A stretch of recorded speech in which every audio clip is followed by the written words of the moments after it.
Hi everyone, Lisa Haven here. What I have to share with you today is probably going to be one of the most important videos that you'll hear all year, because in it, I am going to expose what is really behind all the mass media layoffs that you're hearing about. Just in the past couple of weeks, we've had layoffs from BuzzFeed to CNN to Huffington Post to The Vice to many others, and they're all coordinated at the same time. And I'm going to reveal to you the reason why it's all happening at once, and also reveal how it's linked to the attacks on President Trump with Russia and the attacks on WikiLeaks with the fake Russia narrative. But I've got a lot to divulge, so let's start first with some of the layoffs. Here's an article I want to show you. This is from Wall Street Journal, BuzzFeed to cut 15% of its workforce, TheHill.com, CNN set for layoffs, BusinessInsider.com, employees at Huffington Post begin receiving layoff notices a day after Verizon announced it would slash staff at its media group by 7%. Miami New Times McClatchy follows BuzzFeed, Vice, and others in cutting staff. TheCut.com, as many as 2,100 people have lost media jobs within the past 2 weeks. So all those articles that you just saw have taken place at the beginning of this year, January 2019. I want you to keep that date in your head. It's obviously continuing through February 2019, but these layoffs have begun and they're going to continue, and I'm going to tell you why. But before I do, I have to take you backwards to answer the question going forward. So let's go back to something that Obama signed in 2016. So what did Obama sign in 2016? The Countering Foreign Propaganda and Disinformation Act of 2016. Now, I've talked about this on my channel multiple times, but if you don't know what it is, the bill expresses the sense of Congress that basically governments of Russia and China use disinformation and propaganda tools to undermine us here in America. And as a result, the government needs to develop a comprehensive strategy to counter disinfo and propaganda and assert leadership in developing fact-based narratives. In other words, the U.S. government is going to work with mainstream media. They are a subsidiary of the government, right? To counter Russia and China interference in our, just general politics. That is the idea behind it. But in a nutshell, they've basically subsidized our media, making them government ran. That's what Obama did. Now let's go to the actual source here.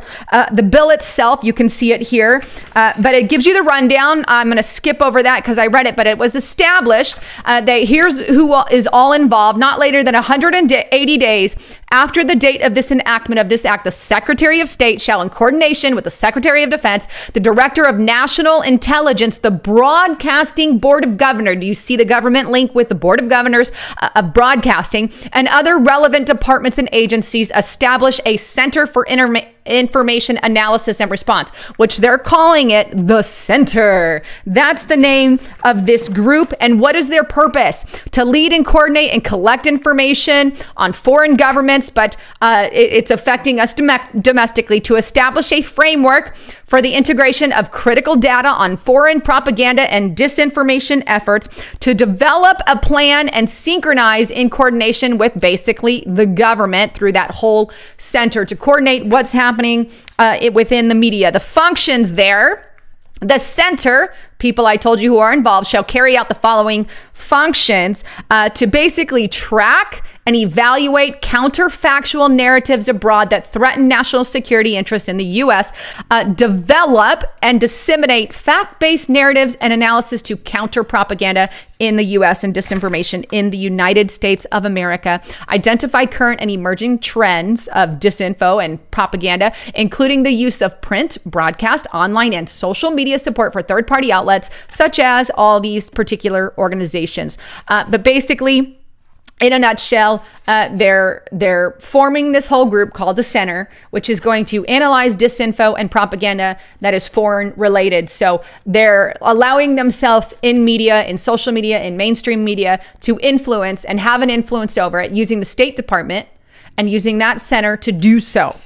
So something we really need to ponder. Now, they have an entire steering committee kind of composed of similar organizations, and they were told to meet every 3 months. So since this was created in 2016, they met every 3 months for this. And now they were also giving money. Of course, money is definitely a part of that.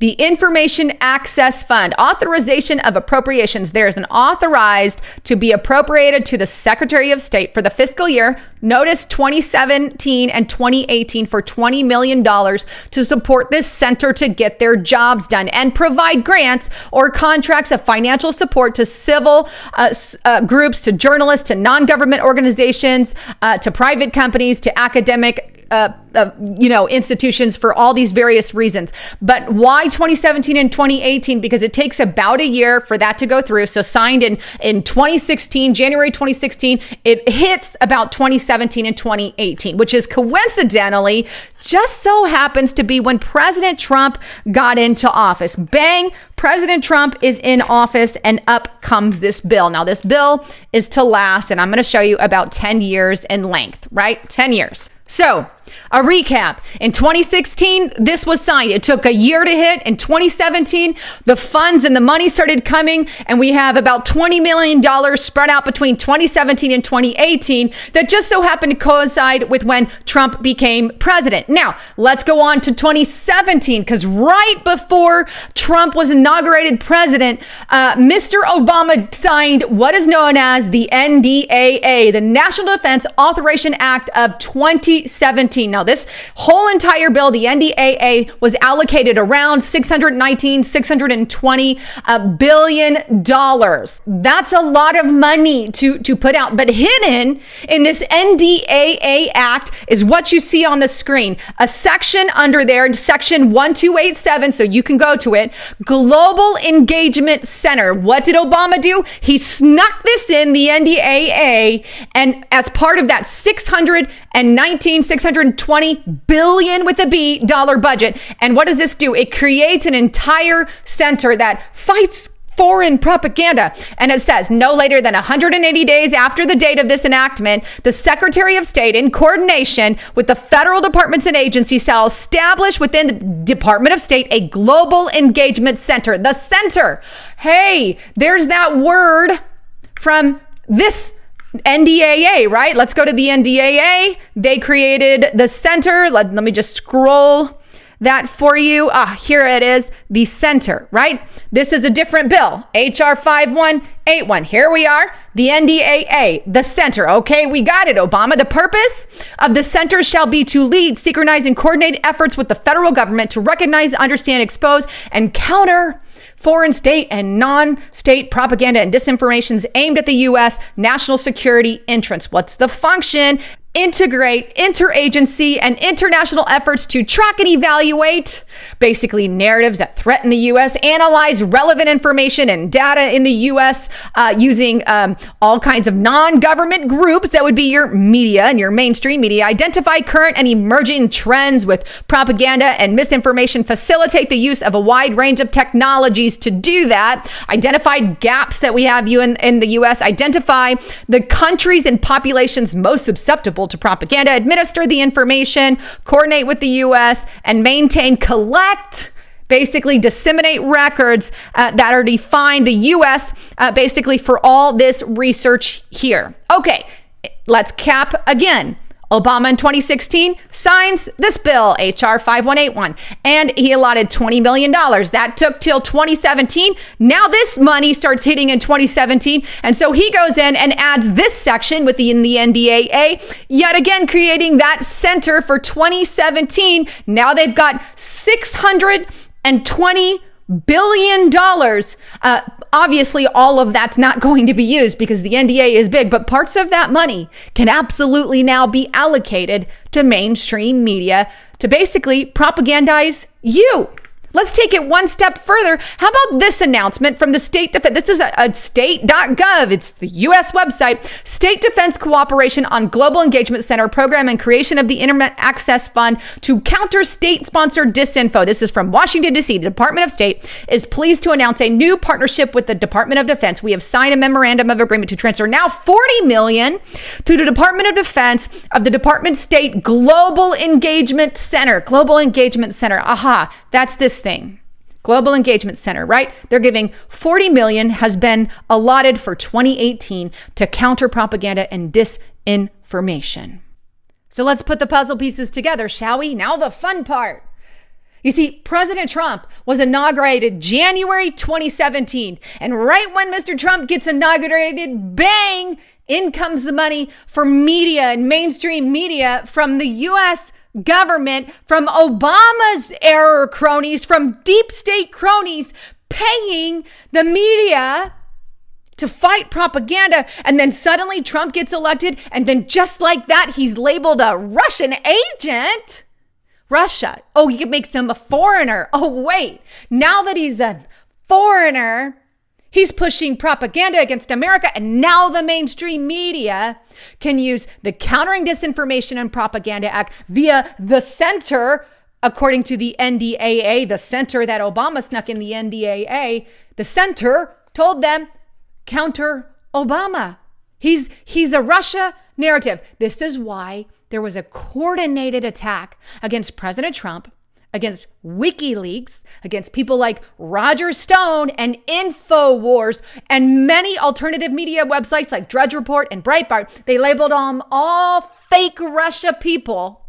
And then the mainstream media went after them like a pack of wolves. All of them coordinated. All coordinated.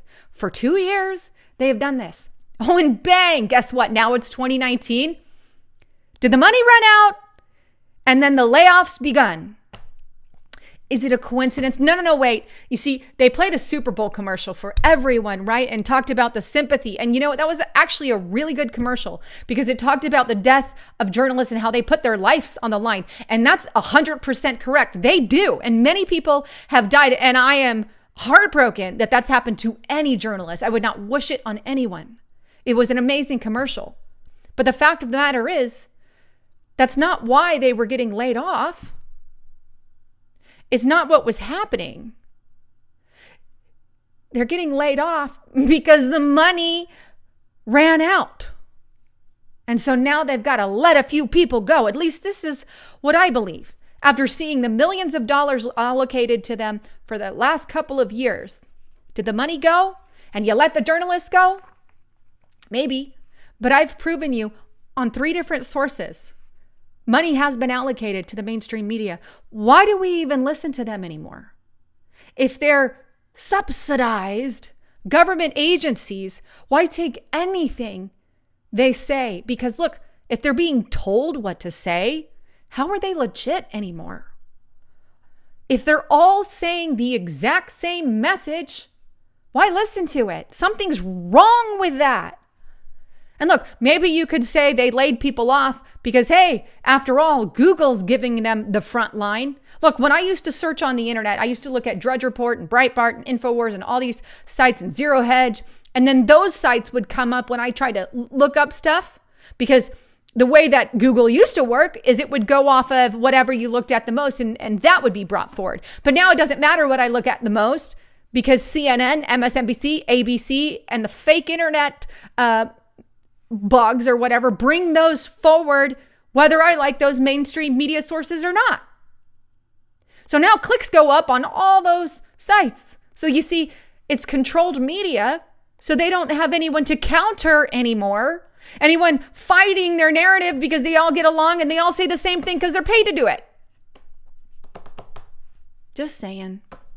That's why alternative media is better. And this is why I said it's one of the most important videos. Now, I've went longer than I wanted to go, but all that to say, I'd love to get your thoughts, comments on all of this. And please don't forget to check out my partner at noblegoldinvestments.com. If you have not converted your 401k into something solid like a Roth IRA, now is truly the time to do it. When you're younger or you're older, it doesn't matter. You need to have something a little more backed, because I've always said our money today is kind of volatile. So check them out at noblegoldinvestments.com.